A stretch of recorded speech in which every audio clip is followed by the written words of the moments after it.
While he was half watching and half lost in thought, suddenly he heard Zubatong cried anxiously, "Ayo!" Then busily brushed something from his body. A long black and shiny thing flew from his body and hit a distant tree. Like he was throwing a secret projectile of some sort. Go Jing saw Zubatong was shaking. He was startled, hurriedly came near and called out, "Big brother, what happened?" "I am bitten by a viper. I am dying," Zubatong shouted. Go Jing was shocked. Immediately he held Zubatong's body. His expression had changed. He leaned on Go Jing's shoulder and slowly walked back to the cave. Go Jing quickly tore a piece of his clothes and tightly wrapped it around Zubatong's thigh to prevent the venom from entering the heart. Go Jing took a flint from his pocket and lighted a paper fire. Under the bright firelight he could see more clearly. His heart jumped to his throat. Zubatong's calf was swollen really bad. This island does not have this kind of green venomous viper. I wonder where it came from? Zubatong weakly said. The snake won't be able to bite me when I practice regularly. But this time I was practicing 2 sets of fist technique. I put all my attention to my movements. Go Jing heard his voice trembled. He knew the poison was severe. If Zubatong did not possess a profound internal energy he would have died early on. Nervously he bent his waist and sucked at the wound. "You can't do that," Zubatong cried out. "The snake's venom is extraordinary. It will kill you." But Go Jing was only thinking of saving his life. He did not even care of his own safety. His right arm held Zubatong's body firmly, while his mouth continued sucking. Zubatong tried to struggle, but his body was weak. He could not move. A little while later he passed out. Go Jing kept sucking the venom out and spat it to the ground. With the poison drained out of his body, plus his profound internal energy, Zubatong slowly regained his consciousness. His eyes were still heavy. Half awake he said, "Brother, your big brother is going to return to heaven today. But before leaving this world I can make your friendship. My heart is extremely happy." Even though Go Jing crossed Zubatong's path only a short while ago, but they were of the same straightforward and honest type, so they hit it off immediately. He felt like they have known each other for dozens of years. Right now he saw his dying face and he couldn't restrain tears from flowing down his cheeks. Zubatong smiled sadly and said, "That 9-yin manual was hidden inside a box beneath the stone where I usually sit. I was going to give it to you, but you have sucked deadly venom from the snake, so you will not live long. We 2 people will walk hand in hand to the underworld. No need to fear we won't have someone to play with. We will play as 4 people in the cloud. No, as 4 ghosts that would be interesting. The beheaded ghost and the Grim Reaper will be baffled looking at us. The ghost world won't be the same." Speaking thus he was quite happy. Go Jing heard Zubatong said that he was going to die, but he did not feel anything unusual. He took the fire to examine himself. The paper fire was about to be burned out, so he took Huangrong's letter and burned it. He then looked around the cave entrance to find a dried branch or grass, but amidst the hot summer weather the vegetation around him was green and lush. He was getting more and more anxious. He groped his pocket to find something that would be used as a torch. But he found nothing, except that leather-like thing wrapped around his dagger that came from Mai Chaofeng. Without giving a second thought he lighted that thing and extended it to examine Zubatong's face. He saw the face was turning gray, no longer ruddy like a child as usual.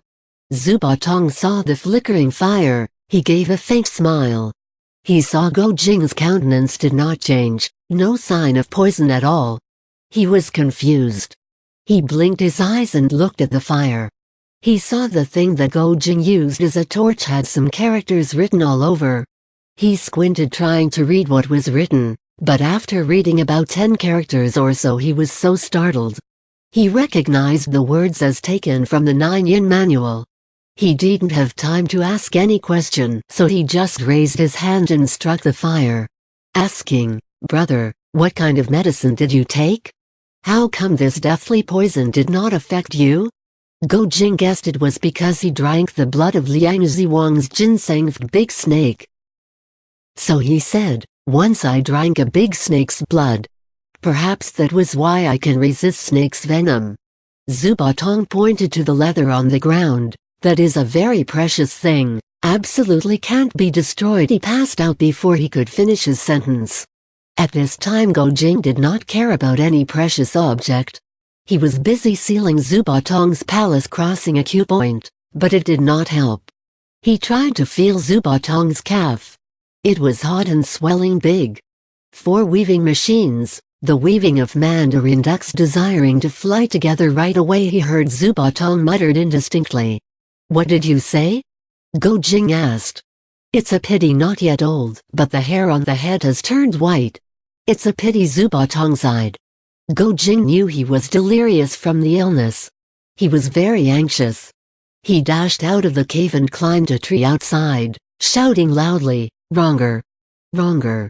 Island Master Huang! Island Master Huang! Help! Help!" But Peach Blossom Island encompassed an area of more than 10 lis across. It was a big island. Huang Yaoshi's residence was located on the other side of the island. Go Jing's shout was in vain. The only response he heard was his own voice echoed from the mountain and valley ahead, "Island Master Huang! Help! Help!" Go Jing jumped down. He was at a loss. In that critical time an idea came flashing into his mind. Snake's venom cannot harm me. Perhaps my blood contains some antidote to the snake's poison. Without wasting another second he fumbled about the ground, looking for the big green bowl that Zubatong used to drink tea every day. He took his dagger and without hesitation sliced his own left arm and let his blood drip into the bowl until the drip stopped by itself. He made another cut and again filled the bowl. Then he propped Zubatong up on his knee. With his left hand he forced Zubatong's mouth open and with his right hand fed him the blood. Although he was young and his body strong, losing that much blood drained his energy. After feeding Zubatong he leaned against the cave wall and closed his eyes. He fell asleep not long afterward. He did not know how long had he slept, but he felt someone was tending his wound. He opened his eyes and saw Zubatong's white hair and beard. Go Jing was delighted. Are you well?" he called out. "I am well, brother. You have sacrificed yourself to save my life," Zubatong said. "I am sure the Grim Reaper was greatly disappointed. I am not that easy to die." Go Jing looked at Zubatong's calf and saw that the dark swelling was no longer there, only red inflammation which was not life-threatening. That morning those two people sat to meditate and cultivate their inner strength, revitalizing their body. After lunch Zubatong asked Go Jing the origin of the leather wrap. Go Jing gathered his thoughts for a moment then started narrating how his second master at the Cloud Village had taken some things from Mai Chao Feng. The dagger was among those things, and that the leather was wrapped on it. Afterward he also noticed the characters, but he did not know what they were, so he simply kept it in his pocket without giving it another thought. Zubatong mumbled and was lost in thought for half a day. "Big brother, you said it was a very precious object. What is it?" Go Jing asked. "I have to examine it before I can answer your question. I don't know if it is the real thing, but since it came from Mai Chao Feng, I have a strong reason to believe it is," Zubatong replied. Taking the leather he looked at it from top to bottom. Wang Chongyang won the book not for his personal gain but to avoid bloodshed among the Wulin people. Therefore, he had strictly forbidden his disciples to ever learn any martial art from the book.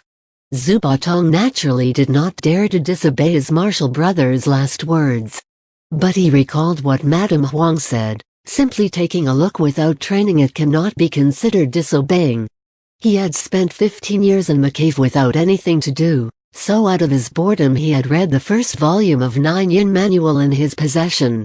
However, the first volume only contained the method to cultivate internal energy, as well as the basic of swordsmanship. There was no real profound martial art to defeat an opponent. It was useless if one did not train the second volume. For these past 10 years or so, Zubatong had read the first volume over and over again. He even made some guesses as to what the second volume contained. Therefore, as soon as he read the leather wrap, he immediately knew it was related to what he had already memorized. Zubatong lifted his eyes to the distant hill and was deep in thought. He loved martial art. He was obsessed with it. Now he had in his hands the world's greatest and most profound martial arts manual. In all honesty, he wanted very much to train what was in the book. Not to build up his own reputation, not to seek vengeance, also not to show off his prowess or to rule the world. He was simply and purely curious to see how profound the martial arts in the book were. He recalled his martial brother's story on Huangshan compiling the 5,481 chapters on the everlasting life Taoist canon. Then later on he spent 40 years painstakingly studied various exquisite martial arts from various schools. It really was not a small matter. The twin killers of the Dark Wind only got hold of the second volume. And they only managed to learn 2 techniques among so many. Yet they were able to create havoc in the Jianghu. What if they were able to learn the entire second volume? The result would be inconceivable. But Martial Brothers' last words could not be disobeyed. Zubatong pondered these things in his heart. He heaved a heavy sigh, put the leather inside his pocket, closed his eyes and fell asleep. After taking a good rest he took a tree branch to dig a hole in which he intended to bury both volumes together. He was digging and sighing at the same time. But suddenly an idea came to his mind. He exploded in laughter and cheers. "Thought's right. Thought's right. This way I can have both ways." He was so ecstatic that Gojing was startled. "Big brother, what both ways?" But Zubatong merely laughed without saying anything. It looked like he came out with a really great idea. "Brother Go is not my Quan Genset's disciple. I will teach him and let him train, then I will see the result," he thought. "This way I can satisfy my curiosity and following Martial Brother's dying wish at the same time." He was going to tell this idea to Gojing when suddenly he had another thought. From the way he speaks I gathered he detests the 9 Yin manual. He thinks it was an evil martial art. But that was because the twin killers of the Dark Wind only looked at the second volume. They did not train the first volume, which would tell them how to cultivate the inner energy and build a foundation for the subsequent techniques. They only took the fiercest martial arts they could find, which resulted in a monstrosity of their martial arts. It better not tell him anything. I'll let him practice and let him know afterwards. That time he will have mastered the martial arts. Even if he wants to get rid of it he won't be able to do anything. Won't that be interesting? By nature he was mischievous. Others scold him or get mad at him, he did not care. Others love him or show favor to him, he did not give it any thought. As long as he could play or make practical jokes and have fun, he would be happy. Now that he had thought this idea he maintained his composure and with a straight face he told Gojing, "Worthy brother, during my 15 years inside this cave I have created not only the vacant fist and the mutual hands combat techniques, but also some other techniques. Now that we don't have anything to do, what do you say I teach you some more to pass the time away?"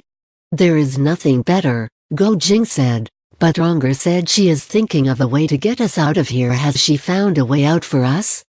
Zubatong asked. "Not yet," Gojing replied.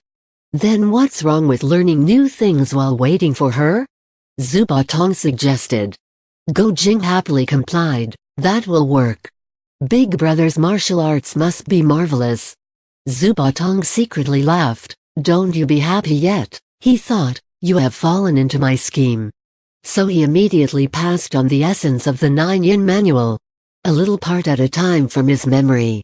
Naturally Gojing did not understand it immediately, but Zubatong was very patient. He would repeat the lesson as many times as needed. As for the lessons from the second volume on the leather wrap, he would memorize it first when Gojing was not looking, and then he would pass it on when he had memorized it. The 9 Yin manual contained various martial art techniques which were different from each other. Zubatong taught the theory but did not give any example on how to do it. He let Go Jing ponder and find out on his own. Afterward he would test the newly learned technique against his Quanzhen sect's martial art. After several days he started to see the marvelous martial arts of the 9-yin manual which Go Jing gradually mastered. However, Go Jing was still completely unaware that he had learned the 9-yin manual. Zubatong was very happy. He would often smile in his sleep. In the meantime Huang Rong kept preparing food for Go Jing, although she did not show up personally. So Go Jing's heart became content, and he managed to achieve quicker advancement. One day Zubatong was teaching the 9-yin divine claw. He instructed Go Jing to use his 10 fingers to practice against the stone wall.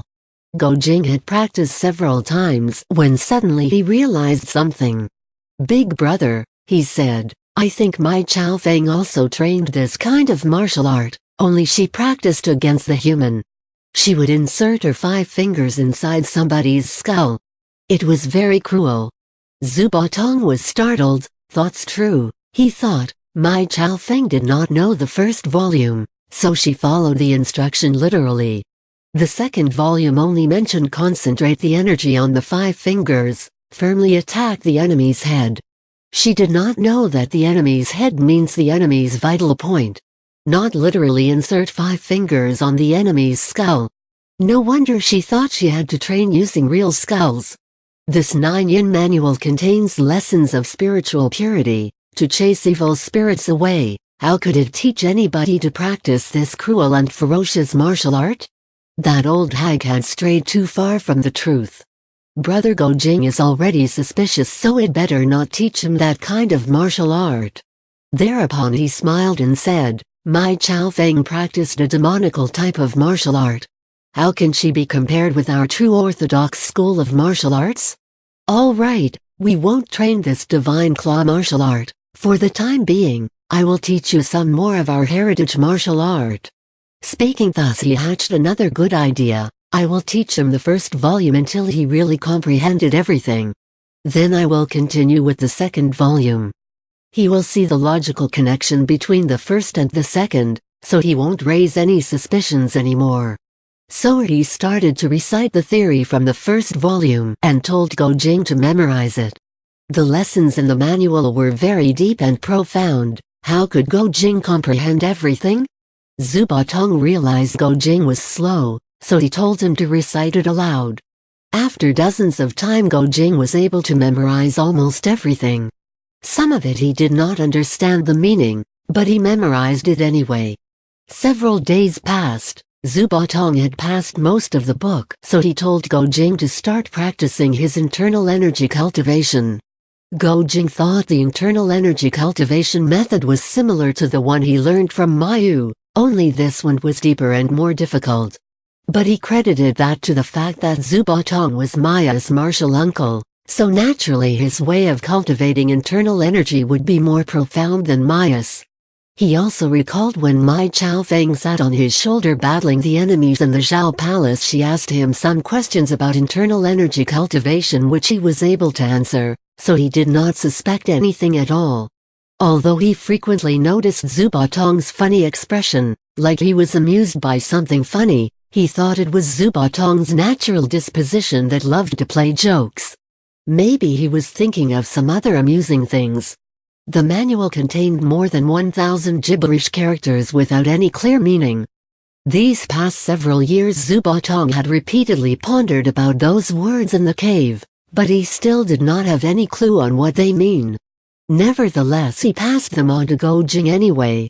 And when Go Jing asked what they mean, Zubatong simply said, "This secret can't be divulged right now, you will understand it when the time comes." Memorizing these 1,000 or so words without understanding what they say was 100 times more difficult than memorizing a regular book. It may not be too difficult for a sharp person. But although Go Jing was slow, he had a strong determination. After more than 1,000 times reciting he eventually was able to memorize everything. One early morning Go Jing woke up and immediately practiced his martial art. When the breakfast came he noticed another unusual steamed bun. Without waiting to finish his meal, he took the bun to the forest and immediately crushed the wax pill to get into the letter inside. Once he took a glance, he could not help but feel very anxious. The letter said, "Brother Jing, Western Poison had proposed father to give my hand in marriage to his nephew," and father answered the letter was not finished, indicating that she was writing it in a hurry. Looked like the word after answered was yes. Go Jing's heart was frenetic. He waited impatiently for the old servant to clean up, then he hastily showed the letter to Zubatong. His father gave his consent. "Thought's good." "It's none of our business," Zubatong said. "I can't do that," Go Jing said. "Rong early on has promised to be with me. She must be insanely anxious right now. If you take a wife, there are some martial arts you cannot practice." "It will be too bad," Zubatong said. I feel deep remorse that I didn't listen to a good advice." "Good brother, listen to my advice. You'd better not to take a wife."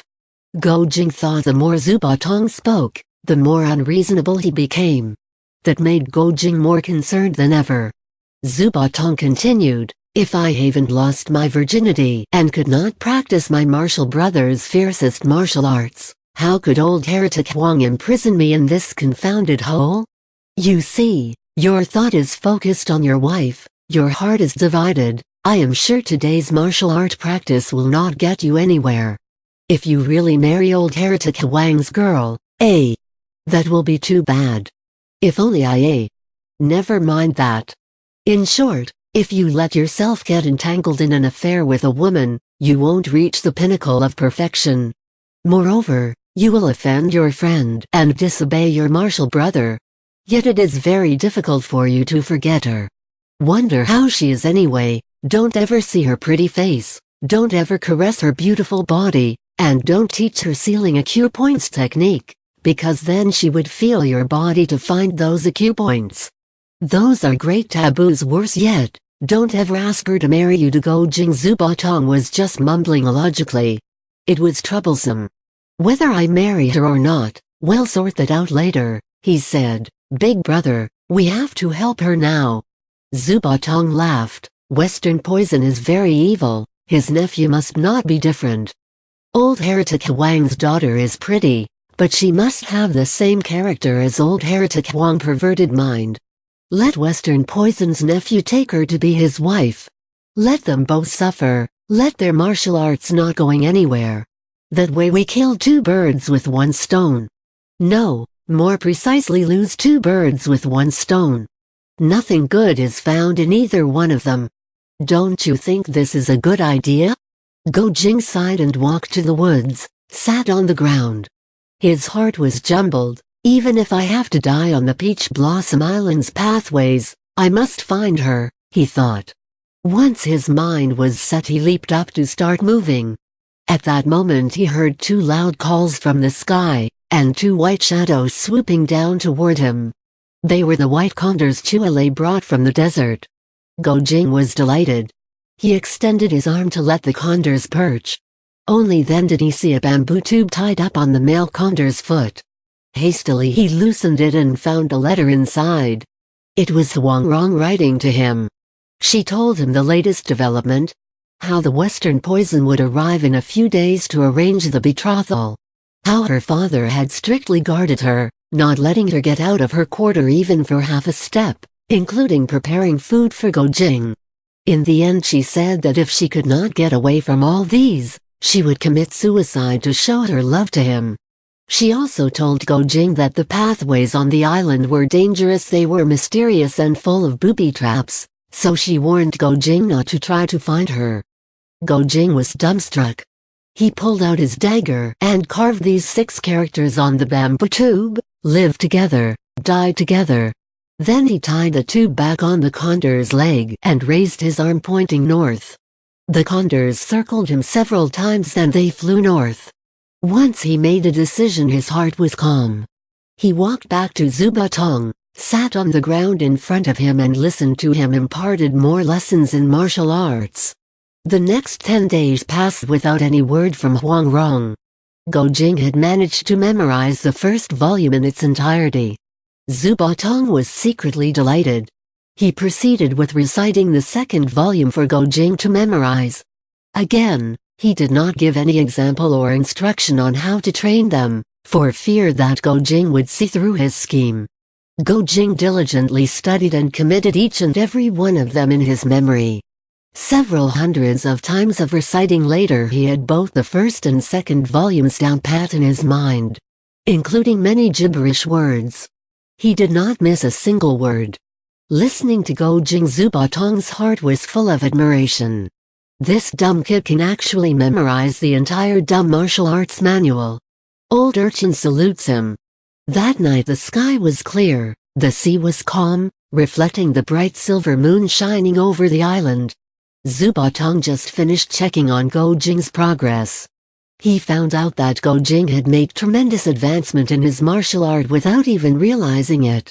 He was very happy, thinking that the manual really did contain profound martial arts techniques. He thought that if he were to train with the book, he would eventually surpass Wang Yaoshi and Hong Kagong. Two people were sitting on the ground, idly chatting when suddenly they heard rustling noise coming from a distance. Zubatong jumped in alarm. "Snake!" he cried. He just closed his mouth when the hissing sound reached their ears. It sounded like there were a flock of snakes coming their way. Zubatong's face turned pale. He dashed into the cave. He was a courageous man. His martial art might be superb, but not when facing snakes.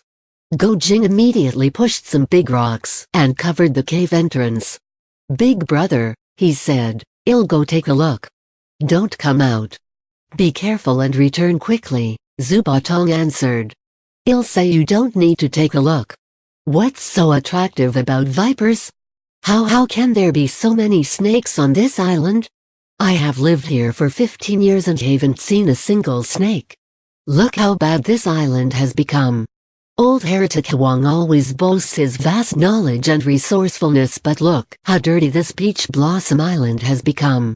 Sea turtles, vipers, centipedes, and all kind of creepy crawlies are coming over.